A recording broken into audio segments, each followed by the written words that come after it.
समाज की बेड़ियां तोड़कर आगे आई महिलाएं, देश की आज़ादी के नाम कर दी अपनी सारी जिंदगी। नमस्कार दोस्तों, मैं प्रदीप ठाकरे। आज हम बात करेंगे क्रांतिकारी वीरांगनाएं के बारे में। देश की आज़ादी में महिलाओं ने भी काफ़ी अहम रोल निभाया था। जहां महात्मा गांधी, लाला लाजपत राय जैसे स्वतंत्रता सेनानी का नाम लिया जाता है, वैसे ही रानी लक्ष्मीबाई, सरोजनी नायडू और बेगम हजरत महल को अंग्रेज़ों के खिलाफ बगावत करने के लिए याद किया जाता है।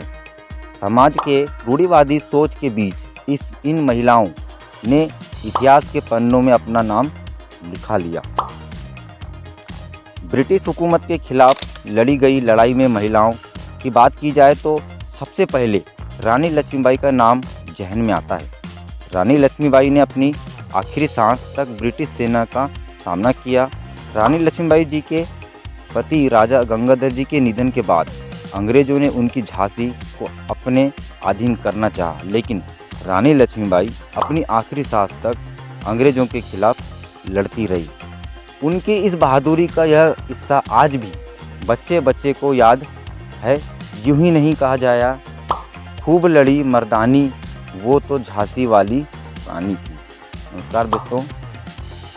वहीं पे हमारी दूसरी क्रांतिकारी सरोजनी नायडू, भारत की कोकिला के नाम से पहचान बनाने वाली सरोजनी नायडू का देश की महान और प्रमुख महिला स्वतंत्रता सेनानी में शामिल है।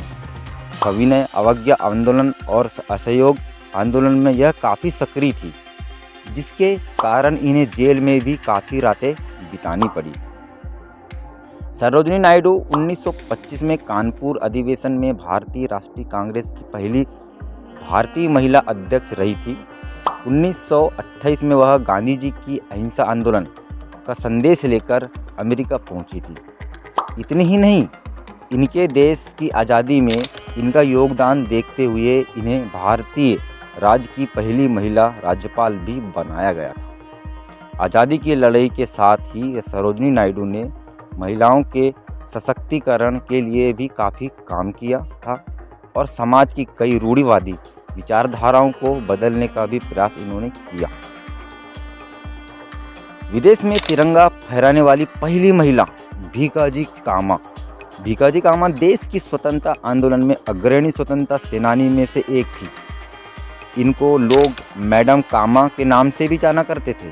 सबसे खास बात यह है कि भारतीय तिरंगा फहराने वाली पहली महिला भीकाजी 33 वर्ष तक भारत से दूर रहने के बाद भी आज़ाद भारत का उनका सपना कमज़ोर नहीं पड़ा था। मैडम कामा के साहब और दृढ़ता को देखकर अन्य कई महिलाओं को हिम्मत मिली और वह बढ़ चढ़कर स्वतंत्रता आंदोलन का हिस्सा बनी। बेगम हजरत महल। बेगम हजरत महल को रानी लक्ष्मीबाई के समकक्ष के रूप में जाना जाता है। दरअसल बेगम हजरत महल ने ही 1857 की लड़ाई के दौरान ग्रामीण को प्रोत्साहित किया और अंग्रेजी हुकूमत के खिलाफ अपनी आवाज़ बुलंद करने को कहा। उन्होंने ब्रिटिश और औपनिवेशिक शासन के खिलाफ व्यापक विद्रोह की अलग जगाई थी। नीरा आर्या। देश की आज़ादी में नीरा आर्या के बलिदान की कहानी सुनकर भी लोगों की रूह कांप जाती है। दरअसल नीरा आर्या ने नेताजी चंद्र सुभाष बोस की जान बचाने के लिए अपनी पति तक की हत्या कर दी थी। इतना ही नहीं, यह सुभाष चंद्र बोस की भारतीय राष्ट्रीय सेना की पहली महिला जासूस थी। अपने पति की हत्या के लिए नीरा को ब्रिटिश औपनिवेशिक सरकार द्वारा अंडमान और निकोबार जेल में कारावास की सजा भी दी गई थी, लेकिन उनका राष्ट्र प्रेम यह नहीं थमा। नीरा को उस दौरान लालच दिया गया कि अगर वह नेताओं, खासकर नेताजी के बारे में बता दे तो उन्हें जमानत मिल सकती है। सभी बाधाओं के बावजूद नीरा राष्ट्र के प्रति समर्पित रही। जेल में रहने के दौरान अंग्रेज इन पर रोज नए टॉर्चर कर रहे थे ताकि यह सब बता दे, लेकिन उन्होंने हार नहीं मानी। अंग्रेज़ों ने नीरा के स्तन तक काट दिए थे। वह रोती बलकती रही, लेकिन इन्होंने देश के साथ गद्दारी नहीं की। इस तरह वह आज़ाद हिंद फौज की पहली महिला संपत्ति बन गई, एक उपाधि और जिम्मेदारी जो उन्हें स्वयं बोस द्वारा प्रदान की गई थी। वहीं हमारी एक और क्रांतिकारी आती हैं कस्तूरबा गांधी। कस्तूरबा गांधी भी भारतीय अधिकारियों की लड़ाई में शामिल हो गई थी।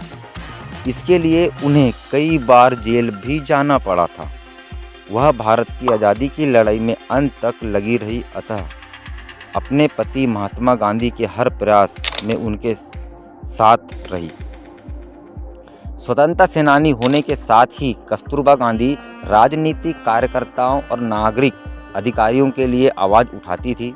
इंडिगो प्लेंटर्स आंदोलन के दौरान उन्होंने लोगों के स्वास्थ्य, स्वच्छ, अनुशासन और पढ़ने के लिए काफ़ी प्रेरित किया था। कमला नेहरू हमारी क्रांतिकारी नेक्स्ट। पंडित जवाहरलाल नेहरू की पत्नी कमला नेहरू ने भारतीय स्वतंत्रता संग्राम में काफ़ी सक्रिय रही। तो दोस्तों, ये थी हमारे देश की क्रांतिकारी वीरांगनाएं। इनकी प्रेरित कहानियाँ आप अपने बच्चों को ज़रूर दिखाइएगा। और ये वीडियो और ये कहानी आपको कैसी लगी नीचे मुझे कमेंट में ज़रूर बताइएगा। और अच्छी लगी हो अपने दोस्तों को भी शेयर करें और लाइक और सब्सक्राइब ज़रूर करें दोस्तों। धन्यवाद। जय हिंद।